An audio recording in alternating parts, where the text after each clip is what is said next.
नमस्कार मित्रो, माझ्या कायदेभान या लीगल चॅनलवर तुमचं स्वागत आहे।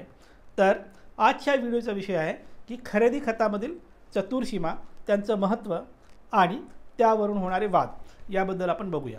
तर जेव्हा केव्हा तुम्ही प्लॉट घेता किंवा एखादी शेतजमीन घेता तेव्हा खरेदी खतामध्ये त्या प्लॉटच्या किंवा त्या शेतजमिनीच्या चतुर्सीमा लिहिलेल्या असतात। काय असतात चतुर्सीमा? तुम्ही समजा एक प्लॉट किंवा शेती घेत आहात तर त्या मिळकतीच्या पूर्वेला काय, पश्चिमेला काय, उत्तर आणि दक्षिणला काय, या चतुर्सीमा तिथे लिहिल्या जातात। आणि तुम्हाला वाटतं की चतुर्सीमा लिहिल्या आहेत म्हणजे आता या चतुर्सीमाच्या आत येणारं एवढं अमुक क्षेत्र हे माझ्या मालकीचं आहे आणि काही वाद नाही आहे असं तुम्हाला वाटू लागतं। पण तसं नाही। जरी तुम्ही चतुर्सीमा खरेदी खतात लिहिल्यात तरी त्या कायदेशीर नसतात। त्या चतुर्सीमावरून तुमचं क्षेत्र ठरत नसतं, हे महत्त्वाचं आहे। परत एकदा ऐका, खरेदी खतात दिलेल्या चतुर्सीमावरून तुमचं क्षेत्र ठरत नसतं, त्याला कायदेशीर मान्यता नसते आणि त्या आधारावर तुम्हाला कुठल्याही बांधकामाची परवानगी किंवा शासकीय शासन दरबारी त्या क्षेत्राला दिलेल्या चतुर्सीमानुसार मान्यता नसते। मग प्रश्न पडतो, मग हे काय आहे? तर याचा अर्थ एवढाच आहे की तुम्हाला विकत देणाऱ्यांनी सांगितलेल्या सीमा विकत घेणाऱ्यांनी कबूल केल्या, मान्य केल्या आणि त्या आधारे व्यवहार केला, एवढंच त्याचा अर्थ आहे। देणाऱ्यांनी सांगितलेल्या, घेणाऱ्यांनी मान्य केल्या याचा अर्थ ते कायदेशीर पण आहेत, तो क्षेत्र तेवढा भरतो पण आहे, त्या चतुर्सीमा तशाच आहेत, हे होत नाही किंवा असं कायदा मानत नाही। मग कायदा केव्हा मानेल? खरेदी खतात आहे म्हणून कायदा मानणार नाही। मग कायदा केव्हा मानेल? कायदा कधी मानतो की जे काही तुम्ही खरेदी खतात लिहिलात आणि जे काही क्षेत्र आणि चतुर्सीमा लिहिलात त्याला सपोर्ट करणारा एक डॉक्युमेंट असतो, त्या डॉक्युमेंटचं नाव आहे क प्रत। हे क प्रत जोडलं असेल आणि क प्रतमध्ये जे लिहिलं आहे त्याप्रमाणेच जर तुमच्या खरेदी दस्तातील चतुर्सीमा असतील तेव्हा मात्र कायदा त्याला ग्राह्य मानतो। थोडक्यात काय, खरेदी खतामध्ये नुसतं चतुर्सीमा लिहिल्यानंतर ते कायद्याला मान्य नाही, पण जे काही चतुर्सीमा लिहिलात त्याला क प्रती जोड असेल तर मात्र ते मान्य असतं। आता सांगतो खरा गुंजड। जो कोणी खरेदी खतं आणि जमीन घेतो, प्लॉट घेतो, तो तिथे चतुर्सीमा विकत देणारा सांगतो आणि लिहितो, त्याप्रमाणे घेणारा मान्य करतो आणि व्यवहार करून टाकतो। कधीच क प्रत मागत नाही आणि इथेच घोळ होतो। हा घोळ पुढे कधी त्रासदायक ठरतो?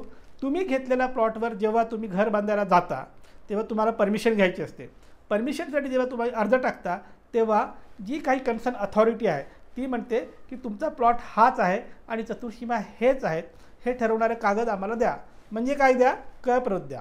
म्हणजे काय? मोजणीचा दाखला द्या। आणि तेव्हा घोळ होतो।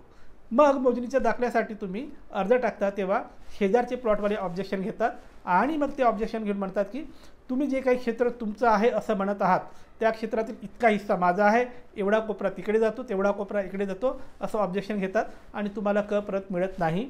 आणि क प्रत न मिळाल्यामुळे तुमच्या खरेदी खतात जरी एक अमुक क्षेत्र लिहिलं आहे, अमुक चतुर्सीमा लिहिल्या असतात तरी ते कायद्याला मान्य नसतात। मग हे कायद्याला मान्य असावं याच्यासाठी काय करावं लागतं की कायदेशीर मोजणी करून क प्रत घ्यावी लागते। मग तुमची चूक कुठे होते? आधी खरेदी खत करता आणि नंतर तुम्ही क प्रत करायला जाता आणि जो विकणार आहे तो जमीन विकून मोकळा होतो आणि तुम्हाला क प्रत मिळण्यात अडचण येते। त्यामुळे जमीन किंवा प्लॉट काही घेत असाल तर आधी त्याचं क प्रत करून घ्या। क प्रतमध्ये ज्या चतुर्सीमाने जे क्षेत्र आहे दाखवले आहे त्याप्रमाणेच व्यवहार करा आणि तीच नोंद खरेदी खतात येऊ द्या, म्हणजे भविष्यात तुम्हाला प्रॉब्लेम येणार नाही। सहसा 99% लोक हे असं करत नाही, म्हणून मग पुढे यांची कोर्ट कचेरी होते आणि त्रास होतो। हा त्रास टाळायचा असेल तर नुसतं खरेदी खतात चतुर्सीमा दाखल करायचं नाही किंवा लिहू नका, तर त्याच्यासोबत त्याला आवश्यक असलेला कागद म्हणजेच क प्रत जोडा आणि त्यानुसार लिहा, म्हणजे भविष्यात कधीही त्रास होणार नाही।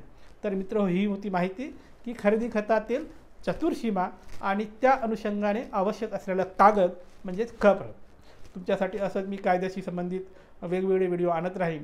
कायद्याचं ज्ञान वाढवण्यासाठी कायदेभान पाहत राहा आणि हो, ज्यांना सल्ला हवा आहे ते संपर्क करू शकतात। माझा नंबर तुमच्या स्क्रीनवर दिसतोय, पण थेट फोन करायचा नाही, अजिबात फोन करायचा नाही। व्हॉट्सॲपवर नाव, गाव, जिल्हा लिहून पाठवा आणि केसची माहिती लिहून पाठवा। तुमच्या केसमध्ये मेरिट असेल तर आम्ही तुम्हाला सल्ला देऊ। बाय।